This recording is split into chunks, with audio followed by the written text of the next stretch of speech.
política é pública. Primeiro porque, obviamente, ela não é exercida no espaço privado. Isso parece óbvio, mas é importante de ser dito. Basicamente, uma política pública, ela é uma ação pública. Na maior parte dos casos, feita pelo governo, ainda que não exclusivamente, mas em mais de 90% dos casos, quem realiza a política pública são os governos. E significa também que essa atuação de ação pública, ela não é feita para resolver problemas dos indivíduos. Em geral, ela é feita para atender à solução de problemas e de questões que abrangem muita gente. Portanto, é uma ação pública que, de alguma maneira, tem uma relação direta com a vida coletiva e para solucionar, na maior parte dos casos, problemas coletivos. Políticas de saúde, de educação, de assistência e várias outras, quando uma política pública é desenvolvida e os recursos são apresentados, você tem vários grupos que competem por esses recursos. Quer ver um exemplo? As prefeituras competem por recursos, o Estado compete por recursos. E dentro do Estado e das prefeituras, você tem organismos que também competem pelos recursos. Os grupos de poder estão lá instalados disputando o controle de certos recursos. As pessoas então conseguem fazer o que querem? Conseguem fazer a política que desejam? Não, nem sempre é possível fazer o que se quer. Sabe por quê? Porque existem constrangimentos. Muitas vezes não se pode fazer a política que se quer porque, por exemplo, existe um constrangimento financeiro, que é simplesmente não ter dinheiro suficiente.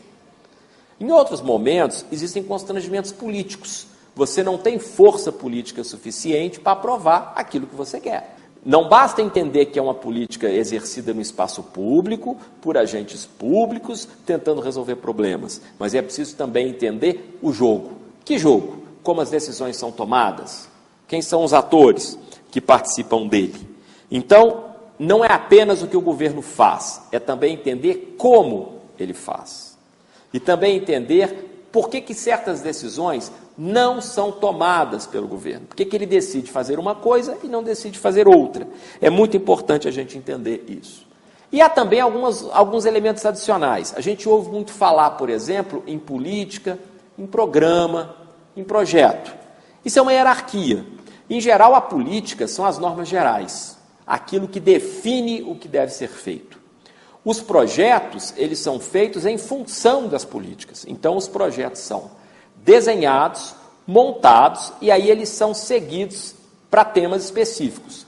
E, finalmente, existem os programas. Dentro dos projetos, para eles serem implementados, são feitos programas independentes. Isso é uma hierarquia: política, programas e projetos. E, para encerrar, eu gostaria de chamar a atenção de vocês para uma coisa que a gente chama de ciclo de políticas. Toda política passa por etapas, passa por certos elementos que vão, ainda que eles não sejam obrigatoriamente sigam uma ordem, são elementos que existem quase em todas as políticas. Por exemplo, se há um problema importante, o problema tem que ser encaminhado a algo que a gente chama de agenda, que é aquilo que dá partida à política. Os governos muito fortes têm mais poder de agenda.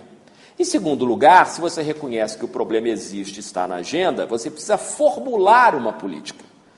Quem formula geralmente são as burocracias, ou são elementos de fora que influenciam o seu desenho, como a gente chama.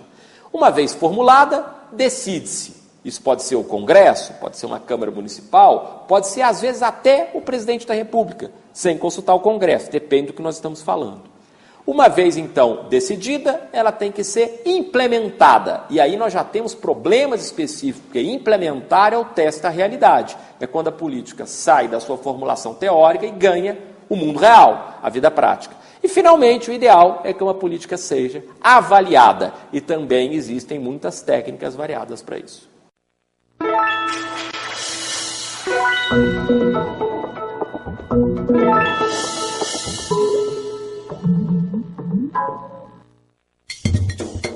A conquista de direitos só acontece com a participação e a luta das pessoas ao longo da história. Se em um momento se conquistaram direitos civis e políticos, em outros se conquistaram direitos econômicos, sociais, culturais, ambientais, sexuais. Todos esses direitos são universais, do que são para todos, indivisíveis, não se separam e interdependentes. Estão todos relacionados entre si. PESCAS, direitos humanos, econômicos, sociais, culturais, ambientais, sexuais. Revelam as relações que existem no nosso dia a dia entre todas as coisas. Conferências, tratados e encontros internacionais são espaços para discutir problemas comuns entre os países e garantir a toda a humanidade condições dignas de vida no planeta. A Conferência de Joanesburgo, na África do Sul, em 2003, estabeleceu as 8 metas do milênio e o compromisso entre todos os países de até o ano de 2015 combater a miséria, a fome e promover a justiça social no mundo.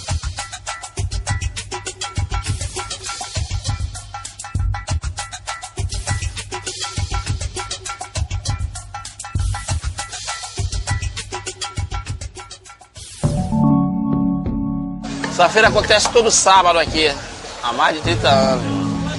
É gente de todo o Rio de Janeiro que vem vender também, trabalhar aqui.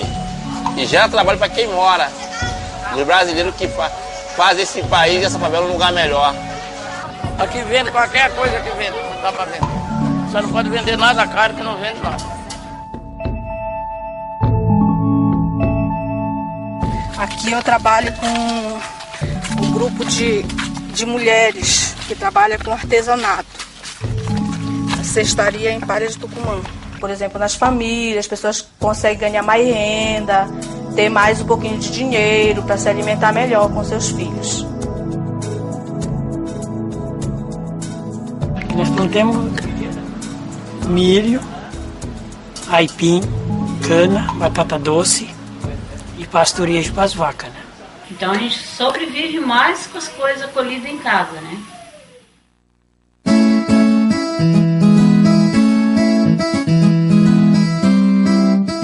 É para a melhoria de alimentação familiar. Isso gera também uma rendazinha, né? O que sobra de consumo da gente, a gente pode vender na cidade. A prefeitura resolveu comprar até para merenda escolar, né, o que for usado na escola.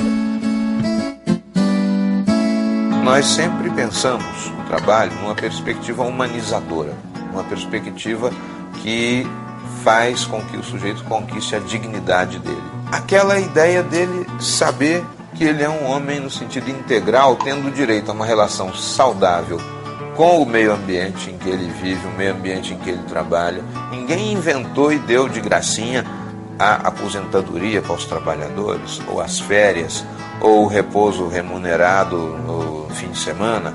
Né? Não foi uma proibição que alguém olhou crianças trabalhando e falou, olha que dó, estão trabalhando as crianças. Não, houve pressão das classes trabalhadoras.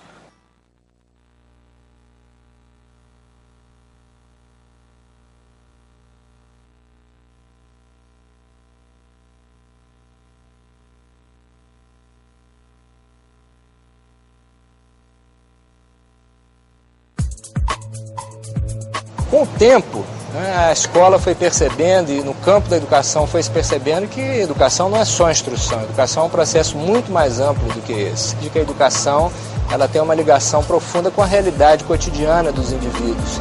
A gente acredita que é num ambiente de educação em direitos humanos que a gente conquista a possibilidade de formar o cidadão com plena consciência de que ele é um sujeito de direitos. E esse sujeito de direitos não tem apenas o direito à educação, ele tem direito à saúde, ele tem direito aos bens culturais, ele tem direito a tudo aquilo que a sociedade pode e deve lhe oferecer, e o Estado, como sociedade organizada, precisa esses indivíduos dotá-los de garantia, né, de assegurar que esses direitos possam ser de fato uma conquista. Aí começou a trabalhar com prevenção sobre a diarreia, né, que era a época que morria diversas crianças com diarreia e não sabia o motivo de que era. Né? Ele falava, ensinava como era que fazia o tratamento da água, era colocando o cloro, era quando tinha o cloro colocasse 8 picos de limão na água para tomar. Mas com o barco agora, porque ele faz uma rotina mensal. Para nós aqui é uma facilidade muito grande. Até atendimento de oculista já se teve. Eu fui uma das pessoas que fui operada de catarata. Estou bem, graças a Deus. É uma conquista de direito. Ela nasceu diferente das outras, nasceu da reivindicação dos moradores. Não que isso daqui vai salvar, porque a problemática é maior, tem a ver com a educação, a distribuição de renda. A gente tem mostrado o que conhece. Eu tenho mostrado uma outra visão. Um Brasil que o Brasil não conhece. Não começou com os fotógrafos. Começou com os caras que faziam samba lá atrás. Cartola, funk, só quero ser feliz. Morar tranquilamente na favela onde eu nasci. Um hip hop. Tem índio que procura já mais o posto de saúde, né? E já tem assim nossa família, nosso povo que fomos criados na cultura, a gente procura o pajé, né? E já tem os brancos também, os não índios, que procura bastante mais o pajé do que a farmácia.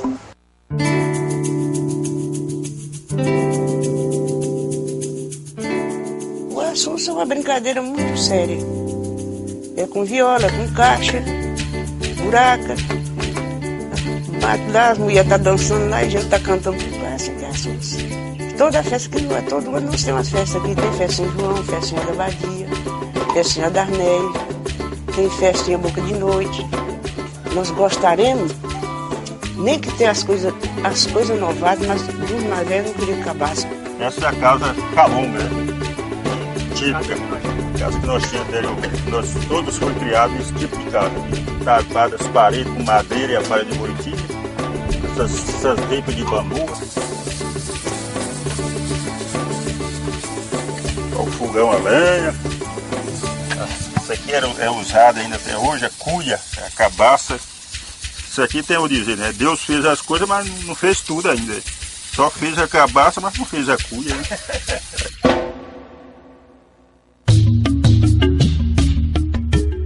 É aqui que acontece a oficina de vídeo, a oficina Caixa Preta, a parada do Orgulho Louco. A Caixa Preta usa a comunicação como forma de apresentar todo esse conteúdo que rola entre teatro, cinema, informática. Caixa Preta é um jornal em formato fanzine que fala dos acontecimentos de forma irônica da saúde mental. Nunca cortei uma árvore para fazer escultura ou um galho. Tudo material para exprimir a minha revolta e mostrar a destruição. Preservação da mata, né, que nós temos aqui na comunidade, não tacar fogo na mata, cuidar do lixo, fazer reflorestamento. Quando esse produto, as pessoas chegar lá fora do Brasil, as pessoas vão ver que esse produto é um produto não madeireiro, que ele é extraído da floresta e não destrói a natureza. Nós, no Amazônia, a gente crê que nunca as coisas acabam. E com certeza, se a gente não cuidar, pode acabar sim. Direitos sexuais é um conjunto de direitos que vem nessa perspectiva, assim, de entender esse ser humano no que ele tem de mais humano, né? E aí direitos sexuais e direitos reprodutivos são para homens e para mulheres, né? Para possibilitar uma vivência mais saudável da sexualidade e da vida como um todo. O exercício desse direito sexual e reprodutivo, eu primeiro tenho que reconhecer quem sou eu, que eu tô nesse corpo que é meu, tendo ele deficiência ou não, sendo ele gordo ou magro, sendo ele negro ou branco, esse corpo é meu e é com ele que eu tô no mundo. E é com ele que eu preciso ser respeitada, ser conhecida, ser valorizada nesse mundo. É com esse corpo que eu vou atuar e é nesse corpo que eu preciso sentir o prazer e o poder. Olha, orientação sexual é o desejo que uma pessoa tem afetivamente e ou sexualmente por outra pessoa. O que os homossexuais podem escolher é se eles vão demonstrar ou não a sua homossexualidade ou a sua orientação sexual, dizendo assim, né? A homofobia é o medo que as pessoas têm do homossexual, a aversão ao homossexual. O principal causador da homofobia, pode-se dizer, na minha opinião, que é o preconceito, o que nós já conseguimos de garantias de políticas públicas é a prevenção da ST/AIDS aqui no Brasil, que é reconhecida no mundo todo. O programa Brasil Sem Homofobia do governo federal. Eu acho que através da luta dos movimentos sociais, da pressão dos movimentos sociais, é que as coisas vão saindo, né? A partir do momento que os movimentos sociais se unirem, a força vai ser muito maior e a gente vai enxergar realmente do que a gente precisa e do que a gente tem direito. A Declaração e o Plano de Ação de Viena de 1993 é o primeiro documento que consagra o conceito de direitos como universais, que são para todos, indivisíveis, do que não se separa, e interdependentes, todos estão relacionados.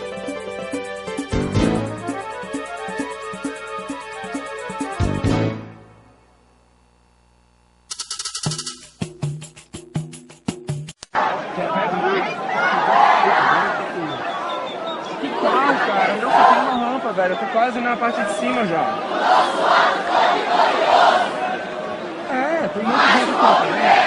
Falou. Tem muita gente aqui, não tá vendo? Do lado que tem o povão ali, ó.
O que a gente percebe é que é um movimento político pequeno.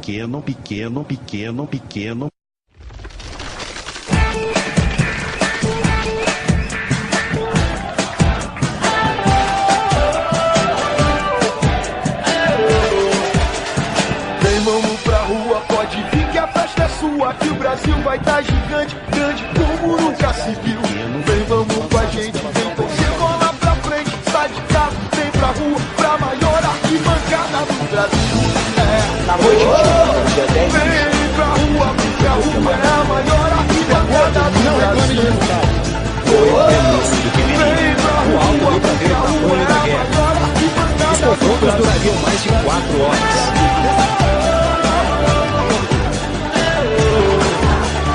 Se essa rua fosse minha, eu mandava na bilhete. Tudo em verde e amarelo, só pra ver o Brasil inteiro passando. Vem pra rua, porque a rua é a maior arquibancada do Brasil. Vem pra rua, porque a rua é a maior arquibancada do Brasil. Vem pra rua, porque a rua é a maior arquibancada do Brasil.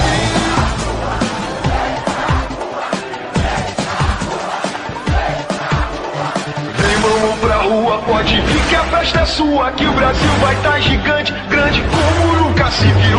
Vem, vamos com a gente, vem torcer bola pra frente, sai de casa, vem pra rua, porque a rua é a maior arquibancada do Brasil. Vem pra rua, porque a rua é a maior arquibancada do Brasil.